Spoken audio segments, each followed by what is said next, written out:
Siang itu, matahari memancarkan panas yang menyengat di sepanjang lintas pantura.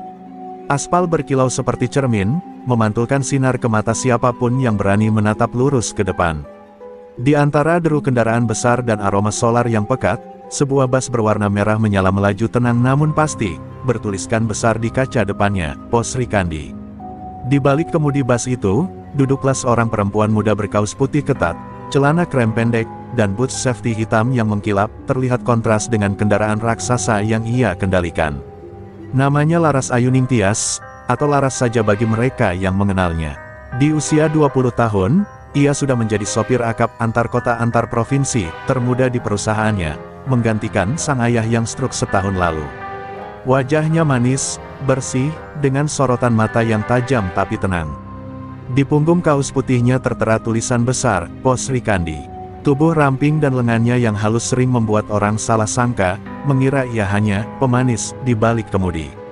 Tapi tidak ada satupun penumpangnya yang berani meremehkan setelah melihat bagaimana ia menguasai setir bas sepanjang 12 meter itu seolah menyatu dengan jiwanya. Bas melaju stabil, menyalip truk-truk lamban tanpa guncangan berarti. Beberapa penumpang terlihat heran saat tahu siapa sopirnya. Seorang pria parubaya di bangku depan sempat membisikkan pada rekannya, "Cantik, tapi apa bisa bawa bas sejauh ini?" Tapi saat Laras menghindari lubang besar dengan manuver mulus dan menyalip dua truk kontainer sekaligus di tikungan, mulut mereka tertutup rapat. Laras tidak banyak bicara, fokusnya hanya pada jalan, tapi dari kaca spion, ia menyadari sesuatu yang mengganggu, suara raungan motor besar dari belakang. Makin lama makin dekat, hingga akhirnya terlihat iring-iringan moge yang memekakkan telinga. 15 motor gede dengan pengendara berjaket kulit hitam, lengkap dengan emblem tengkorak bersayap. Mereka bukan pengguna jalan biasa. Mereka adalah geng touring arogan yang sering muncul di berita karena aksi sok kuasa mereka di jalan raya. Salah satu dari mereka menyalip bas dari kiri dengan kasar, hampir menyerempet. Yang lain menyalip dari kanan sambil membunyikan klakson panjang seolah menyuruh bas minggir. Laras menghela napas. Ia sudah sering melihat rombongan seperti ini, tapi kali ini mereka lebih agresif. Salah satu moge mendekat ke jendela kemudi dan menghentakkan tangan ke kaca bas, memberi isyarat agar bas menepi. Beberapa penumpang mulai panik. Laras tetap tenang. Ia menyalakan lampu sein kiri dan menepi perlahan di bahu jalan. Dalam benaknya, bukan rasa takut yang muncul, melainkan kelelahan, bukan karena perjalanan, tapi karena orang-orang seperti ini yang merasa jalanan milik nenek moyang mereka sendiri. Begitu bas berhenti, 3 orang pengendara moge langsung turun, mendekat ke arah pintu. Salah satu dari mereka berteriak kasar, "Kamu sopir bas, jangan sok jalan tengah, cewek." Pak Damin, sopir cadangan yang duduk di belakang, berdiri setengah takut. "Laras, hati-hati, mereka brutal." Laras menoleh pelan, tersenyum tipis. Ia membuka sabuk pengaman, lalu turun dengan langkah ringan. Begitu ia keluar dan berdiri di depan bas merahnya, matahari memantulkan cahaya di rambutnya yang dikuncir rapi. Para pengendara moge terdiam sejenak. Mereka tidak menyangka, sosok mungil dan cantik ini adalah pengemudi raksasa merah yang barusan mereka serang. Laras berdiri tenang, tapi tatapan matanya mulai berubah.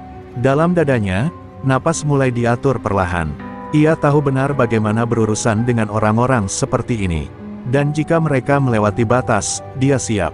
Tak ada yang tahu bahwa di balik senyum dan kaus putih ketat bertuliskan Pos Sri Kandi itu, tersembunyi sabuk hitam karate yang sudah mencicipi kerasnya arena internasional. 3 pengendara moge kini berdiri berhadapan langsung dengan Laras. Salah satunya bertubuh besar, mengenakan helm full face yang setengah dibuka. Di dada jaket kulitnya tertera tulisan Ruben Chrome, sementara 2 rekannya tampak lebih muda, namun sama-sama pongah. "Nggak lihat konvoi?" "Iya. Cewek kayak kamu bawa bas seenaknya," hardiknya sambil menunjuk-nunjuk ke arah wajah Laras. Para penumpang dari dalam bas mulai membuka jendela, beberapa bahkan mengangkat ponsel, merekam dari kejauhan. Laras masih diam. Ia menatap mata si Ruben dalam-dalam, tidak ada ketakutan sedikit pun dalam sorotnya. Angin panas pantura berembus pelan, menggoyangkan helaian rambut yang lepas dari kuncirnya. Kaus putihnya yang basah oleh keringat menempel ketat di tubuhnya, tapi ia tetap tenang, tak bergerak. Justru ketenangan itulah yang membuat Ruben semakin tersulut. Cantik, kamu ngerti nggak aturan jalan?" "Hah?" Ia maju 1 langkah, menyentuh bahu Laras. Dan di saat itu juga, dalam gerakan secepat kilat, Laras memutar badannya ke kanan, menjepit lengan Ruben dengan satu tangan, lalu menekuknya ke belakang. Terdengar suara krak, yang membuat dua rekannya refleks mundur. Ruben menjerit pendek, tubuhnya membungkuk. Laras melepasnya perlahan, membiarkannya jatuh terduduk dengan wajah merah padam. Sekeliling jalan mendadak hening, bahkan suara truk dari kejauhan terasa jauh dan kecil dibanding ketegangan yang terjadi di bahu jalan ini. Dua anggota moge lainnya segera maju. Salah satu dari mereka menarik besi panjang dari sadel motornya. "Kamu udah cari mati, cewek sok jago," teriaknya. Tapi Laras tidak menunggu. Kakinya menghentak aspal, sepatu bootsnya menimbulkan suara dak yang nyaring. Ia melompat rendah, menendang lutut pria pertama hingga jatuh berlutut, lalu memutar tubuh dan melayangkan tendangan memutar ke dagu lawannya yang kedua, membuat helmnya terpental dan tubuhnya roboh seperti pohon tumbang. Jeritan histeris terdengar dari arah bas. Tapi bukan jeritan ketakutan, melainkan keterkejutan. Beberapa penumpang bahkan bertepuk tangan pelan, tak percaya dengan apa yang mereka saksikan. "Astaga, dia bukan sopir biasa," gumam salah satu ibu-ibu dari kursi tengah. Sementara itu, Ruben berusaha bangkit dengan satu tangan menahan lengan kirinya yang terkilir, wajahnya dipenuhi amarah dan rasa malu. "Masih mau dilanjut?" tanya Laras pelan tapi tajam, sambil berdiri tegak dengan kedua kaki terbuka selebar bahu, posisi siap tempur khas karate. Ini baru pemanasan. Suaranya tidak tinggi, tapi dingin dan penuh peringatan. Tak ada satupun dari para moge yang menjawab. Beberapa anggota yang tadinya hanya menonton mulai menurunkan helm dan membuka masker, wajah mereka tegang. Situasi sudah tak seperti semula. Mereka datang untuk gaya-gayaan, tapi sekarang satu persatu teman mereka dihajar oleh seorang perempuan muda di bawah terik matahari. Laras tidak menunggu mereka bergerak. Ia hanya melangkah mundur satu langkah, lalu menunduk sebentar ke arah Ruben. Lain kali, pikir dua kali sebelum sok jago di jalan. Ini bukan lintasan balap, ini jalan rakyat. Ia lalu membalikkan badan, melangkah kembali ke busnya. Punggung kaos putih bertuliskan pos Rikandi itu terlihat gagah, meski basah oleh keringat dan debu. Tapi yang mereka ingat bukan itu, melainkan keanggunan langkahnya dan kedahsyatan teknik bela dirinya. Di dalam bus, penumpang bersorak pelan. Pak Damin hanya bisa menatap Laras dengan mata berbinar. Kamu ini siapa sebenarnya, Nduk?" Laras hanya tersenyum kecil, menyeka sedikit keringat di pelipisnya. "Sopir bus, Pak," jawabnya singkat, sebelum kembali duduk di balik kemudi, menghidupkan mesin, dan memajukan bus pelan melewati kerumunan moge yang masih membeku di tempat. Tak sampai 1 jam setelah insiden itu, video pertarungan Laras melawan geng moge mulai menyebar di berbagai platform media sosial. Awalnya dari seorang remaja penumpang yang merekam diam-diam dari jendela bus, lalu disunting cepat dengan caption, "Cewek sopir bus ngamuk hajar moge arogan di Pantura." Dalam hitungan menit, unggahan itu dibagikan ribuan kali. Twitter, TikTok, Instagram, hingga Facebook penuh dengan potongan aksi Laras yang menghajar pengendara motor besar tanpa ampun. Netizen terbelah antara kagum, penasaran, dan yang paling banyak, geram kepada geng moge yang selama ini bebas berlaku semaunya di jalan raya. Di balik kemudi, Laras tetap diam. Ia tak tahu betapa cepat aksinya viral. Bus pos Rikandi terus melaju membelah jalanan panas dengan kecepatan konstan, sementara penumpang masih membicarakan kejadian tadi. "Keren banget sih Mbak Laras itu. Saya kira sopir bus tuh, ya, laki-laki semua," bisik seorang mahasiswa kepada rekannya. Seorang ibu-ibu bahkan sampai berkaca-kaca, merasa bangga ada perempuan muda seberani itu.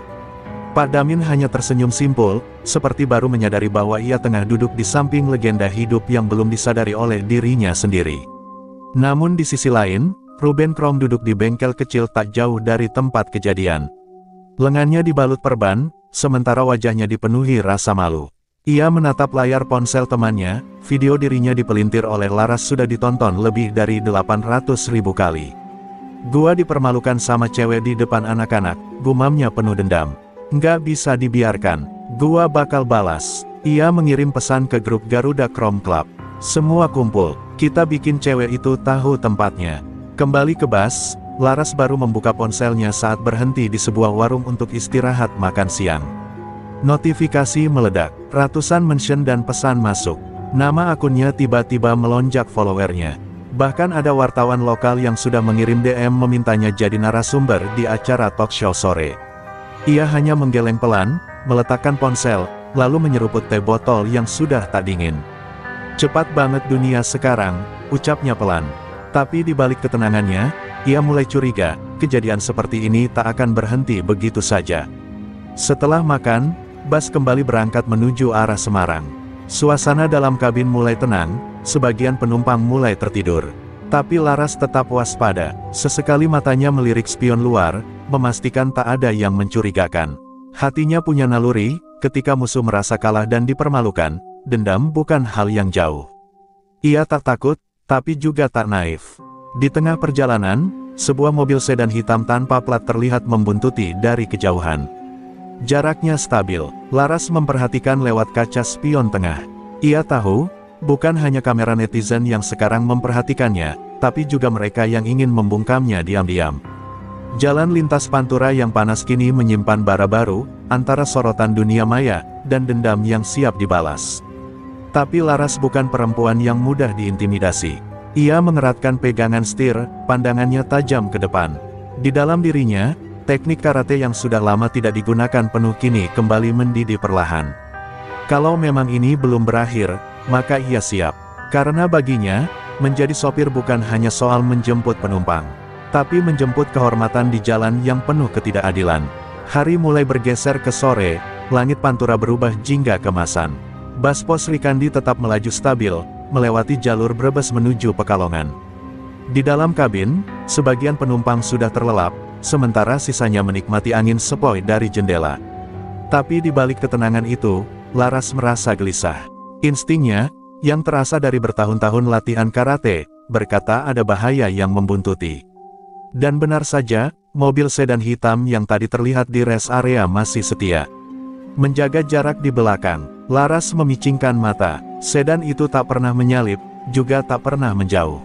Seolah sedang menunggu momen. Ia tak panik, tapi mulai memutar strategi di pikirannya. Ia tak ingin membuat penumpangnya panik. Namun ketika sedan itu mendadak mempercepat laju dan memepet dari sisi kanan, jantung Laras berdetak lebih cepat. "Pak Damin, tahan setir sebentar. Saya mau cek belakang," ucapnya cepat, menepikan bus perlahan di dekat pom mini kosong. Saat bus berhenti, dua pria keluar dari sedan, berpakaian kasual tapi bertampang seram. Salah satunya bertato di leher, yang lain membawa handi talki kecil. Laras turun tanpa bicara, mendekat seperti orang yang ingin menanyakan arah. Tapi langkahnya mantap dan penuh kendali. "Mbak Laras ya?" tanya si pria bertato sambil tersenyum mengejek. "Bos kami di belakang titip salam. Jangan sombong gara-gara viral, dunia jalanan punya aturan sendiri." Belum sempat Laras menjawab, pria satunya mengayunkan tangan ke arah rambut Laras, berniat kasar. Tapi hanya dalam sekejap, Laras merunduk, menangkap pergelangan tangan pria itu, memelintir, dan menjatuhkannya dengan teknik Soi Nage yang bersih. Tubuh pria itu menghantam kap mobil mereka sendiri dengan keras.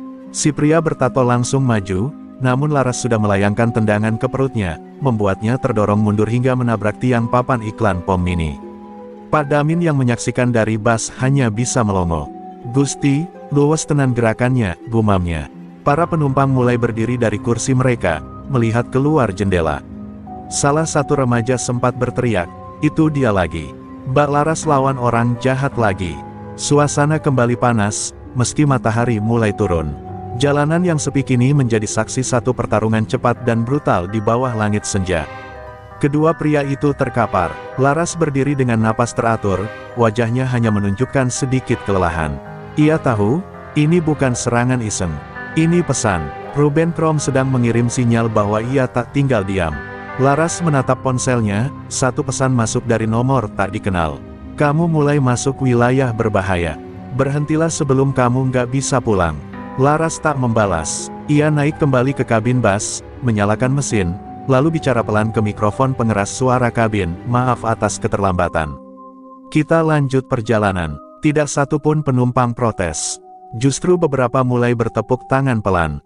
Seorang ibu-ibu berseru, "Semangat, Mbak Laras. Kami di belakangmu." Laras hanya tersenyum tipis, tapi dalam hatinya, ia tahu, ini bukan hanya soal membawa bus. Ini sudah menjadi pertarungan antara harga diri dan ketidakadilan. Dan di jalan pantura yang panjang ini, Laras bersumpah, ia tidak akan menyerah. Bukan pada moge, bukan pada kekuasaan uang, bukan pada intimidasi. Karena ia tahu betul, kebenaran mungkin terlambat, tapi ia tidak pernah kalah. Di sebuah gudang tua bekas pabrik rokok di pinggiran Kendala, suara dentuman knalpot memenuhi udara. Di dalamnya, belasan moge terparkir berderet seperti barisan kuda perang. Ruben Krom berdiri di tengah ruangan, dengan perban membungkus lengan kirinya. Wajahnya kusut, matanya merah karena marah dan malu. Di hadapannya berkumpul 25 orang anggota Garuda Chrome Club dari berbagai kota, semua berjaket hitam dengan emblem tengkorak bersayap. Tak satu pun dari mereka berani membuka mulut. 2 orang kita dihajar cewek. Cewek, bro, dan itu viral. Semua orang ngetawain kita. Kalian diam aja, teriak Ruben, menghantam meja kayu hingga botol di atasnya terguling. Sorot matanya gila. Ia bukan hanya terluka secara fisik, tapi egonya, harga dirinya sebagai raja jalanan pantura, telah diinjak-injak oleh seorang perempuan muda yang bahkan tak mereka kenal sebelum kemarin. Seorang anggota senior, pria berkepala pelontos bernama Gogo. Maju pelan, bos, kita gas aja. Jemput dia waktu pulang. Cewek itu pasti balik ke Jakarta lewat jalur yang sama. Kita tunggu di Alas Roban. Bikin dia kapok seumur hidup. Kalimat itu disambut sorakan pelan dari anggota lainnya. Nama, Alas Roban, menjadi kode. Hutan belantara penuh tikungan tajam dan sering dipakai sebagai tempat main kotor. Di sana, hukum jalanan yang bicara. Ruben tersenyum miring. Kita bikin dia gak sempat buka pintu bas. Kali ini kita bawa tim lengkap. Jangan sampai gagal. Ia menatap tajam ke arah satu motor sport merah dengan lambang macan di tangkinya. Kalau perlu, bas itu kita bakar sekalian. Semua yang mendengar ucapan itu diam sejenak. Beberapa terlihat ragu, tapi tak satu pun berani membantah. Di geng itu, ucapan Ruben adalah perintah.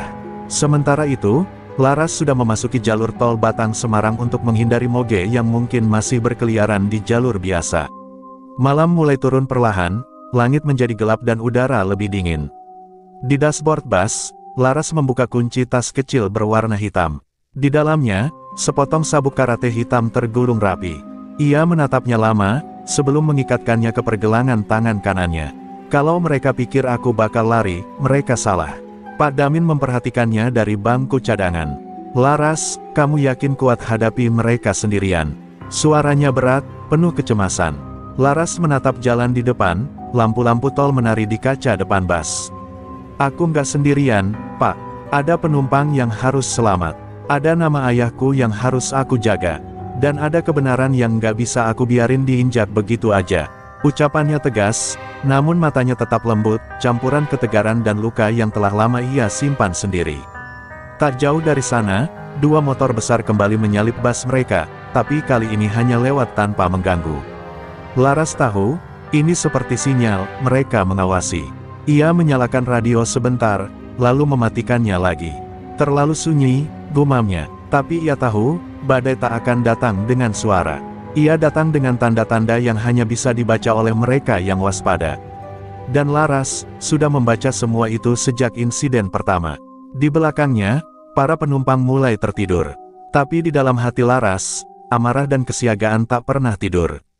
Di kejauhan, hutan Alas Roban menanti seperti lubang hitam yang menganga, menyimpan jebakan dan bahaya yang tak kasat mata. Dan Ruben Krom, sudah bersiap membuka pintu neraka itu untuknya. Kabut mulai turun tipis saat bus besar yang dikemudikan Laras memasuki jalur hutan Alas Roban. Lampu depan menembus pekatnya malam, menyoroti ranting-ranting yang seperti tangan-tangan menggapai dari kegelapan. Jalanan mulai sepi, hanya suara mesin dan angin yang menemani.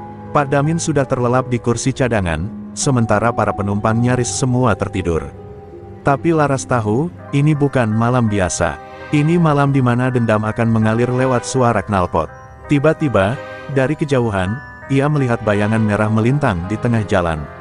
Saat bus mendekat, barulah terlihat jelas deretan tong minyak bekas dan kerangka motor tua, disusun seperti barikade darurat.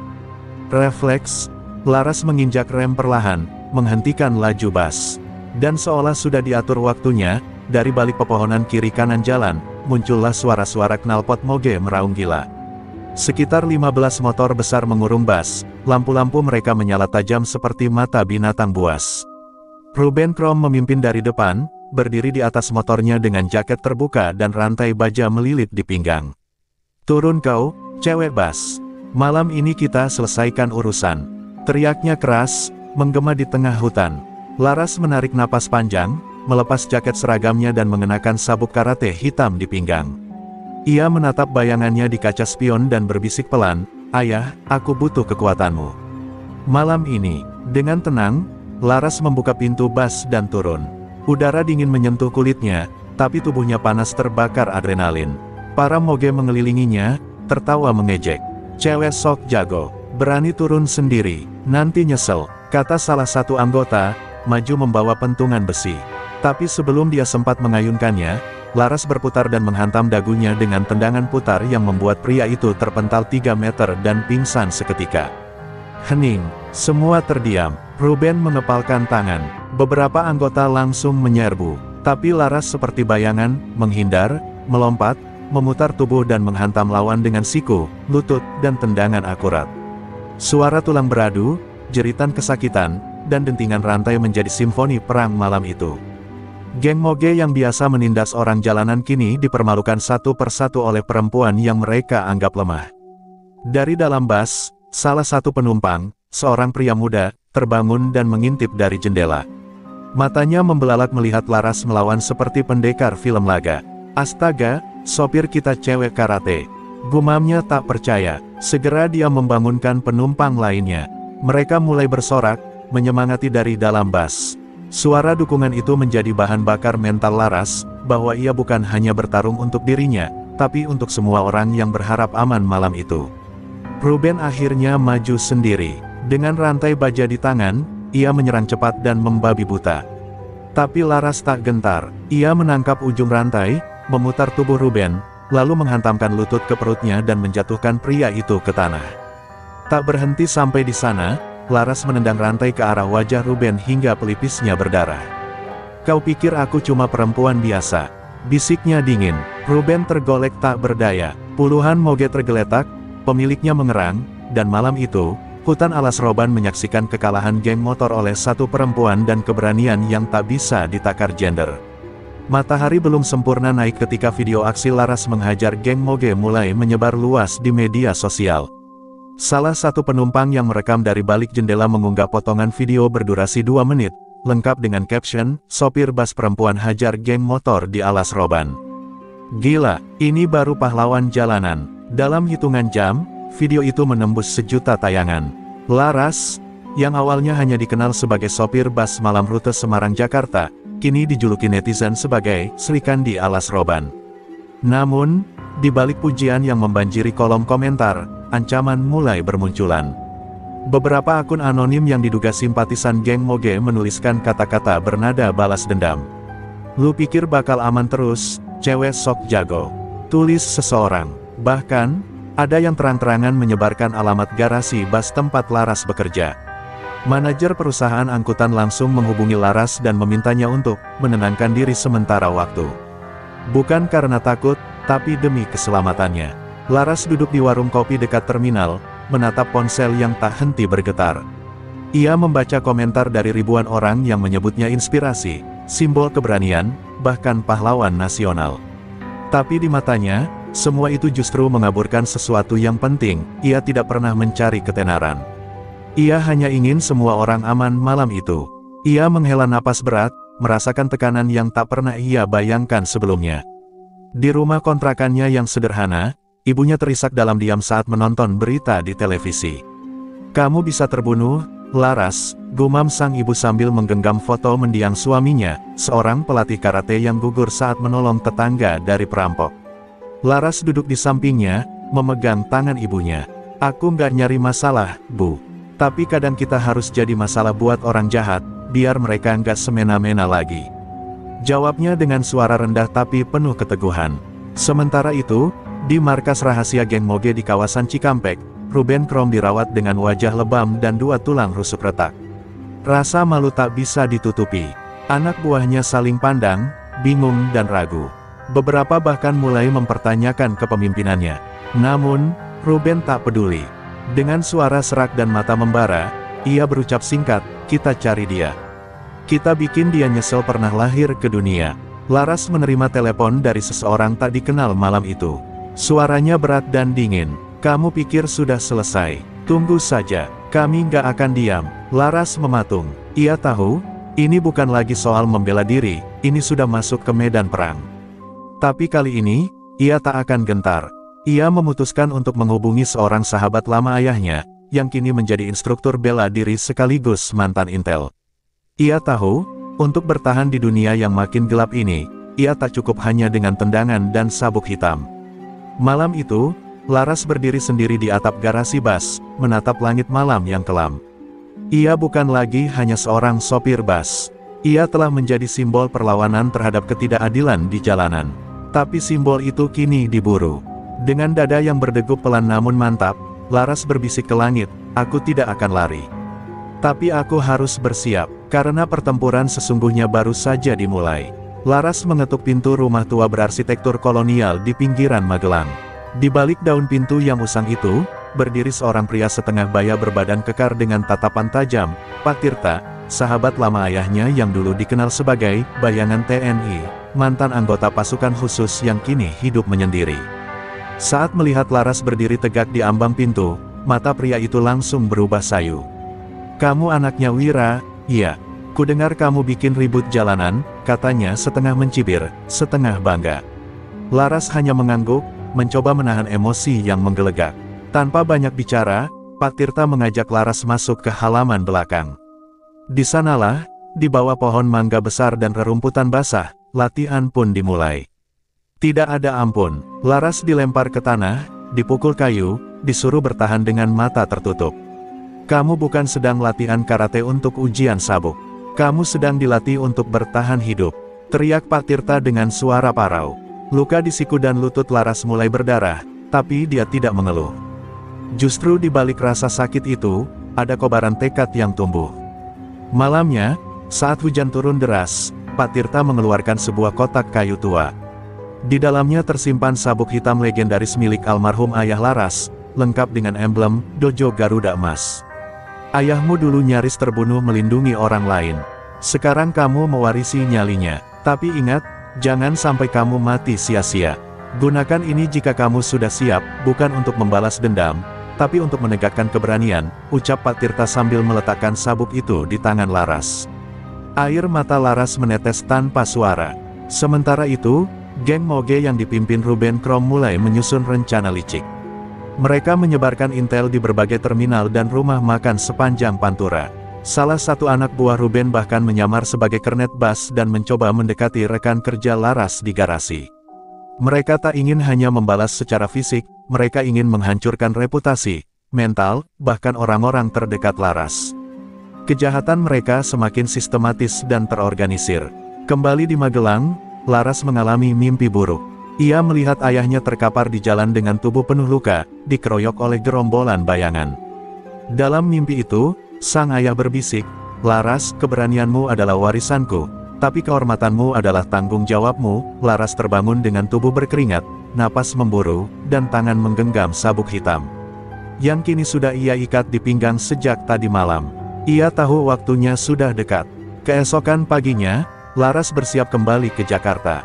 Pak Tirta menyalaminya dengan tangan gemetar, lalu menyelipkan sebuah benda kecil ke sakunya, sebuah flash disk berisi rekaman pengakuan geng motor yang pernah ditangani intel bertahun-tahun lalu. Kalau kamu bisa buka jaringan mereka, ini bisa jadi senjata hukum. Tapi mereka nggak akan tinggal diam.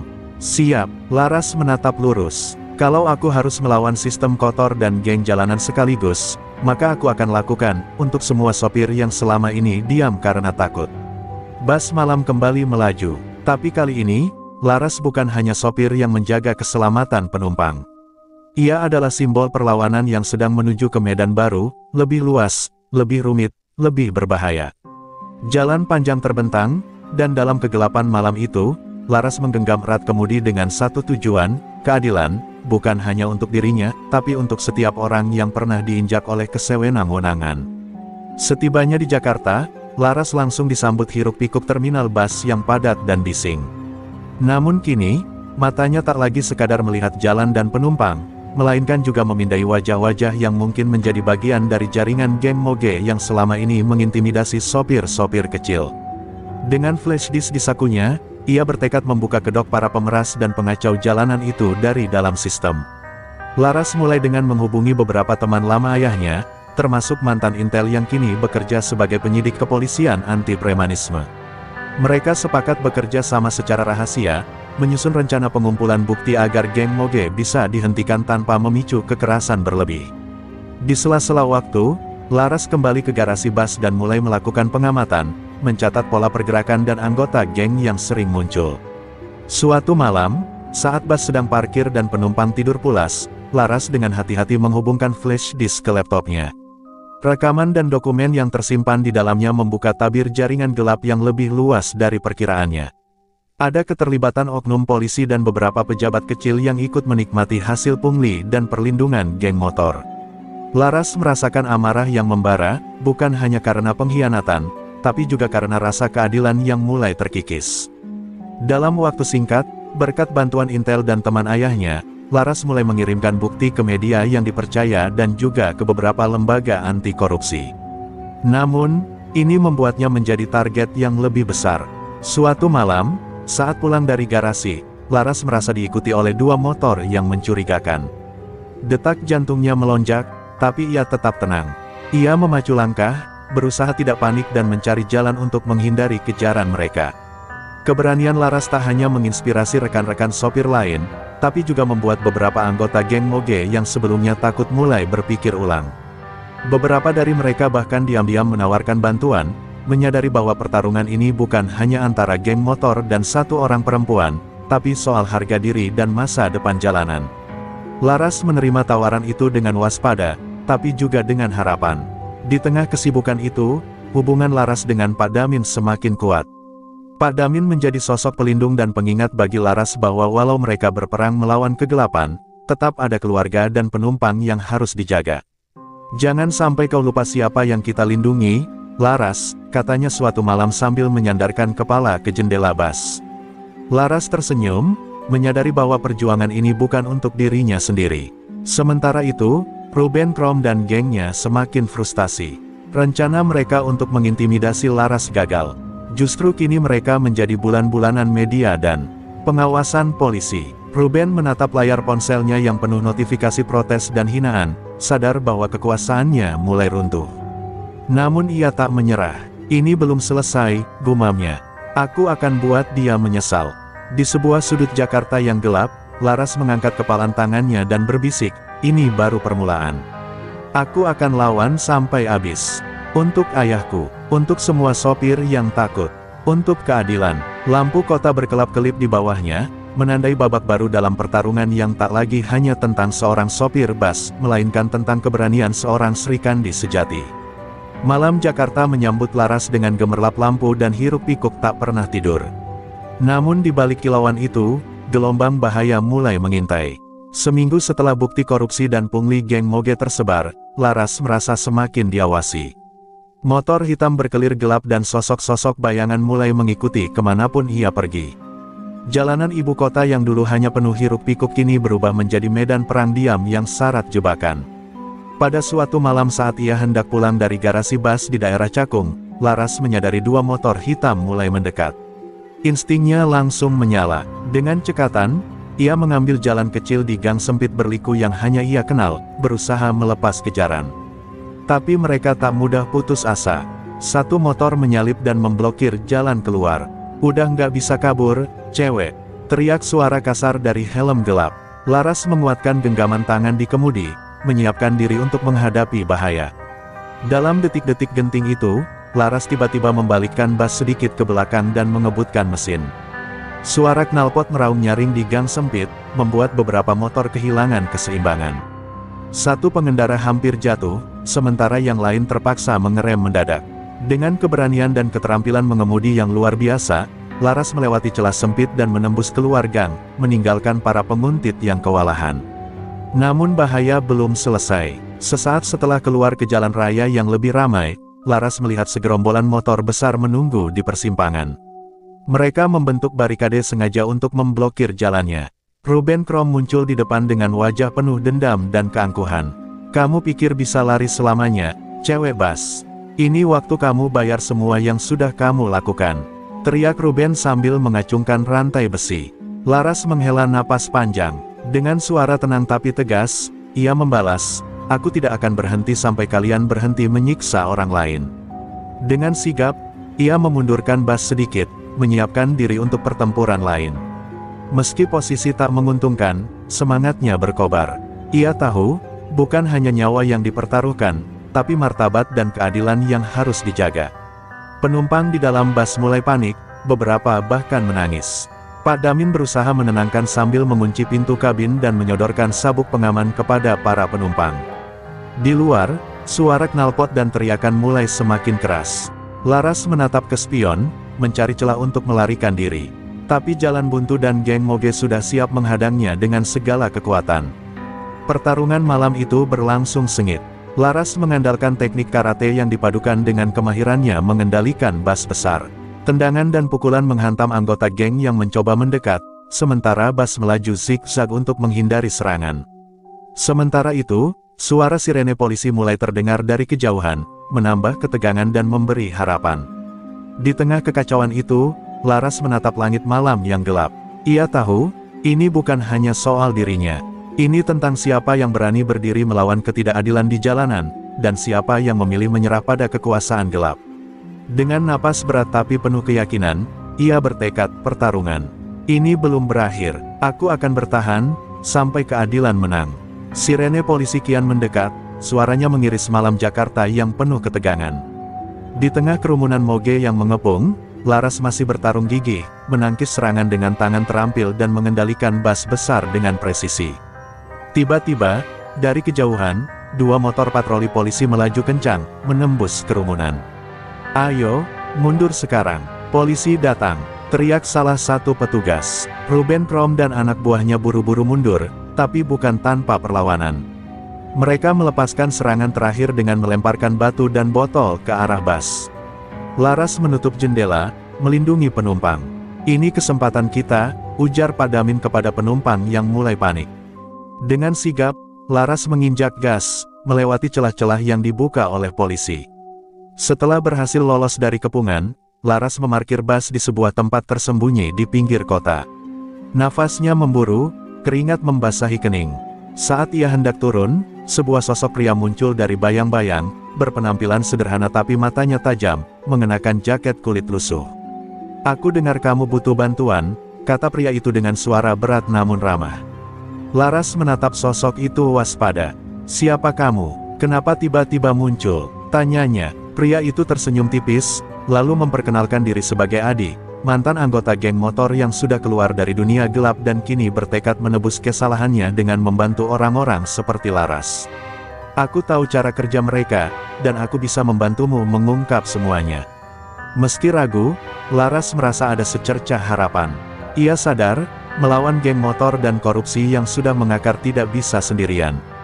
Bersama Adi, mereka mulai menyusun strategi baru, mengumpulkan bukti lebih dalam dan menghubungi media yang berani memberitakan tanpa takut tekanan. Kamu bukan hanya seorang sopir bas, Laras. Kamu simbol keberanian yang mereka takuti, kata Adi. Sementara itu, Ruben yang merasa posisinya terancam, mulai merancang rencana balas dendam yang lebih kejam. Ia mengumpulkan kelompoknya untuk serangan besar-besaran. Kalau kita hancurkan dia, kita hancurkan harapan semua sopir jalanan. Teriak Ruben penuh kebencian. Suasana menjadi semakin tegang, tanda badai yang akan datang tak lama lagi. Laras menatap langit malam dari balik jendela bas, menggenggam tangan Pak Damin yang setia menemani. Ini bukan hanya tentang aku, katanya lirih. Ini tentang siapa kita di dunia yang kadang kejam ini. Dengan tekad membara, Laras siap melangkah ke babak berikutnya, pertempuran yang lebih berbahaya dan penuh risiko, namun juga penuh harapan. Malam itu, Jakarta kembali gelap gulita ketika suara raungan mesin Moge berkumpul di sudut jalanan sepi. Ruben Krom memimpin pasukan motor besarnya, wajahnya penuh kemarahan yang membara. Kita habisi dia dan Bas Sri Kandi itu. Jangan kasih ampun, teriak Ruben, disambut sorakan kasar dari anak buahnya. Mereka bersiap menjalankan serangan balas dendam yang akan membuat Laras menyesal telah menantang mereka. Di sisi lain kota, Laras dan Adi memantau pergerakan geng dari sebuah ruangan kecil yang tersembunyi. Adi menatap layar monitor yang menampilkan peta jalan dan posisi motor-motor yang mulai bergerak. Mereka sudah mulai bergerak. Kita harus segera beritahu polisi dan siapkan pengamanan, ujar Adi serius. Laras mengangguk, napasnya teratur tapi hatinya berdegup kencang. Bas Srikandi yang biasanya tenang kini menjadi benteng terakhir. Pak Damin dan beberapa sopir senior bersiap mengawal keberangkatan bas malam berikutnya, memastikan jalur aman. Namun, ancaman dari Ruben tidak main-main, dia telah mengumpulkan kelompok terbesar dan terkuatnya sejak lama. Kalau mereka menyerang, kita harus siap bertahan dan bertarung, kata Laras dengan suara tegas. Ketika malam tiba, segerombolan motor besar mendekati jalur bas dengan kecepatan tinggi. Lampu depan mereka seperti badai kilat yang menerjang kegelapan. Laras mengatur strategi bersama Adi dan tim pengawal. Jangan panik, fokus pada pertahanan, kita tak boleh kehilangan kontrol, pesan Laras. Seluruh sopir dan penumpang di bas merasakan ketegangan yang menusuk hingga ke tulang. Serangan pun dimulai. Beberapa motor berusaha memblokir jalan bas, melempar batu dan botol. Laras menggunakan teknik mengemudi gesit sambil menangkis serangan dengan kecepatan dan ketepatan tendangan karate yang mengagumkan. Pak Damin dan sopir lain ikut membantu, melindungi penumpang dan memperkuat pertahanan. Suara dentuman motor dan teriakan penuh adrenalin memenuhi udara malam. Adi turun ke jalan, menghadapi beberapa anggota geng motor dengan tinju dan tendangan terampil. Ia menunjukkan bahwa dia bukan hanya mantan anggota geng, tapi juga pejuang yang ingin menebus kesalahannya. Sementara itu, polisi yang telah diberi peringatan oleh Adi tiba, menembakkan sirene keras dan menerobos kerumunan, membuat banyak anggota geng panik dan mundur. Pertarungan sengit akhirnya berakhir dengan kekalahan geng motor, banyak yang terluka dan tertangkap. Ruben yang terluka parah terpaksa mundur dan bersembunyi, merancang rencana baru yang lebih licik. Di atas bas, Laras menatap langit malam dengan napas memburu tapi penuh kemenangan. Ini bukan akhir, tapi setidaknya kita menang hari ini. Keadilan harus terus dijaga, dan aku akan terus berjuang, bisiknya penuh tekad. Kemenangan atas geng motor malam itu masih menyisakan ketegangan yang belum usai. Meski Ruben Krom dan kelompoknya terpaksa mundur, Laras tahu ancaman sebenarnya belum hilang. Dari balik layar, ada kekuatan yang lebih besar dan lebih licik yang mulai bergerak, oknum aparat korup dan mafia jalanan yang tidak ingin keadilan berjalan. Kabar tentang keberanian Laras telah menyebar cepat ke kalangan pejabat dan preman yang selama ini menikmati uang pungli dari sopir-sopir kecil. Beberapa pejabat yang merasa terancam mulai mengirim peringatan halus kepada manajemen Pos Srikandi, menuntut Laras berhenti membuat keributan. Di kantor, Laras menerima telepon misterius dengan suara dingin yang mengatakan, jangan terlalu berani. Ada harga untuk semua ini. Di sisi lain, Adi terus membantu Laras menguatkan jaringan pengawal dan menghubungkan dengan komunitas sopir lain yang selama ini takut bersuara. Mereka mulai merancang gerakan yang lebih terorganisir, mengajak para sopir untuk bersatu melawan intimidasi. Kita bukan hanya lawan geng motor, tapi sistem yang membungkam, ujar Adi dengan semangat membara. Namun tekanan datang tidak hanya dari luar. Beberapa sopir senior yang takut akan konsekuensi mulai meragukan langkah Laras. Kamu terlalu berani, nak. Kalau mereka balik menyerang, siapa yang akan lindungi kita? Kata seorang sopir tua dengan suara parau. Laras hanya menatap tajam, kalau kita diam, mereka akan terus menindas. Aku tak akan biarkan itu terjadi. Suatu malam, Laras mendapat ancaman langsung, sepucuk surat berisi foto keluarganya dan pesan singkat, hentikan sebelum terlambat. Rasa takut bukan tidak ada, tapi ia menggenggam sabuk karate di pinggang, mengingat pesan ayahnya tentang keberanian dan kehormatan. Ia tahu, kini bukan hanya nyawanya yang dipertaruhkan, tapi juga mereka yang dicintainya. Dalam pertemuan rahasia dengan Adi dan beberapa sopir yang berani, Laras menegaskan, ini bukan soal aku atau geng motor. Ini soal siapa yang berani berdiri untuk keadilan. Kita harus kuat, kita harus bersatu. Mereka mengangguk satu suara, membentuk barisan yang siap melawan tekanan dan intimidasi dalam segala bentuk.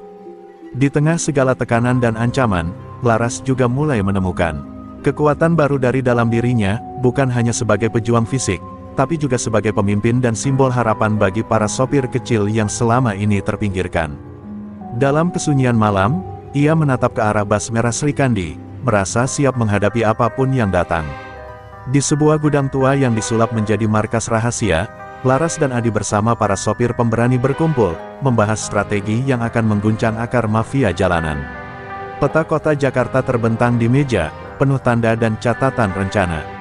Suara mereka rendah tapi penuh semangat, satu tekad menyatukan, menuntaskan kejahatan yang telah lama merajalela. Laras berdiri di tengah ruangan, menatap wajah-wajah penuh harapan dan ketegangan. Ini bukan hanya soal geng motor atau preman. Ini soal melawan sistem yang korup dan memperbudak kita, katanya dengan suara mantap. Ia mengingatkan semua bahwa bahaya akan datang dari segala arah, termasuk dari mereka yang seharusnya melindungi masyarakat. Adi membagikan rekaman dan dokumen hasil penyelidikan yang menunjukkan keterlibatan oknum polisi dan pejabat dalam jaringan pungli. Kita sudah pegang bukti, dan ini akan kita bawa ke media dan lembaga hukum yang bisa dipercaya. Tapi kita harus siap, mereka akan melawan balik, ujar Adi tegas. Semua yang hadir mengangguk, sadar betapa berat perjuangan yang menanti. Persiapan fisik dan mental mulai digalakkan. Laras rutin berlatih karate bersama beberapa anggota lain, membangun kekuatan dan strategi bertahan. Mereka juga mulai menyebarkan pesan ke komunitas sopir lain, membentuk aliansi yang semakin besar dan solid. Semangat mereka menjadi nyala api yang tak mudah padam oleh intimidasi. Namun ancaman datang bertubi-tubi. Beberapa sopir yang bergabung mendadak hilang tanpa jejak, dan garasi tempat bas Srikandi biasa beristirahat digeledah oleh oknum yang tak bertanggung jawab. Laras merasakan bayangan gelap semakin mendekat, tapi ia menolak mundur. Kami tidak akan diam, katanya sambil menatap tajam. Suatu malam, Laras mendapat telepon dari seorang wartawan investigasi yang bersedia membantu mereka mengungkap skandal ini ke publik. Ini kesempatan kita untuk membuat perubahan, ujar wartawan itu. Laras tahu, langkah ini penuh risiko, tapi ini juga jalan untuk membawa keadilan ke permukaan. Saat persiapan mencapai puncak, Ruben Krom yang kini terluka parah dan semakin terpojok, mulai mengatur pasukan terakhirnya. Ia mengumpulkan segala kekuatan untuk serangan balik yang lebih brutal, bertekad menghabisi Laras dan sekutunya. Suasana menjadi makin panas, pertarungan berikutnya akan menjadi penentuan.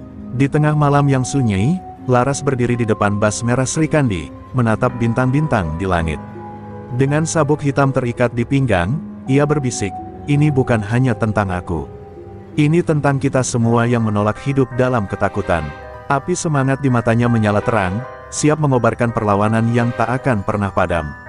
Malam Jakarta terasa berat dan pekat saat Laras memacu bas Srikandi melewati jalanan yang biasanya ramai kini lengang dan sunyi. Atmosfer penuh ketegangan menggantung, seperti badai yang siap meledak kapan saja. Di dalam bas, para sopir dan pendukung Laras bersiap mental, menyadari bahwa malam ini bisa menjadi penentu nasib mereka. Di titik temu yang sudah direncanakan, Ruben Krom dan geng motor berbaris rapat, wajah mereka penuh amarah dan dendam yang membara. Mereka membawa senjata tajam dan pentungan, siap menerjang. Ruben menatap tajam Laras yang keluar dari bas dengan langkah mantap, tatapannya menyala penuh kebencian. Ini kali terakhir, cewek. Kali ini kau akan jatuh, teriak Ruben. Laras mengangkat tangan, membiarkan suara malam menjadi saksi. Aku tidak akan jatuh, tapi aku akan berdiri untuk semua yang kau coba. Hancurkan, jawabnya dengan suara yang menggema di udara malam. Dengan itu, pertarungan fisik yang dinanti pun pecah. Tendangan dan pukulan bertubi-tubi melayang, campur aduk dengan deru mesin motor yang meraung seperti serigala lapar. Kekuatan dan kelincahan Laras yang sudah terasah membuatnya mampu menangkis dan melumpuhkan lawan satu persatu. Setiap gerakannya penuh presisi, tendangan putar, pukulan siku, dan kuncian tangan yang mematikan. Para sopir pendukungnya juga ikut membantu, melindungi bas dan memastikan para penumpang tetap aman. Suasana berubah menjadi medan laga yang brutal dan penuh adrenalin. Di tengah pertarungan, Ruben mencoba menyerang dari belakang dengan rantai besi. Namun, dengan insting dan refleks yang tajam, Laras berputar dan menendang keras, membuat rantai terlepas dan Ruben terpental ke tanah. Wajahnya berdarah dan napasnya tersengal, tapi semangatnya tetap membara. Kau belum menang, Laras, teriak Ruben penuh kebencian. Pertarungan berlangsung sengit hingga polisi yang dipandu Adi tiba di lokasi. Suara sirene dan lampu biru menghentikan pertempuran dengan paksa. Banyak anggota geng motor ditangkap, termasuk Ruben yang harus dibopong karena terluka parah. Laras berdiri tegak di tengah kerumunan, tubuhnya lelah tapi jiwa dan semangatnya semakin kuat. Saat fajar mulai menyingsing, Laras menatap ke arah kota yang mulai berwarna emas. Ia tahu, pertempuran besar telah selesai, tapi perjuangan untuk keadilan dan keamanan di jalanan masih panjang. Dengan tekad yang tidak pernah padam, ia mengangkat kepala dan berbisik, "Ini kemenangan kita bersama. Tapi aku akan terus berdiri, demi semua yang tak berdaya."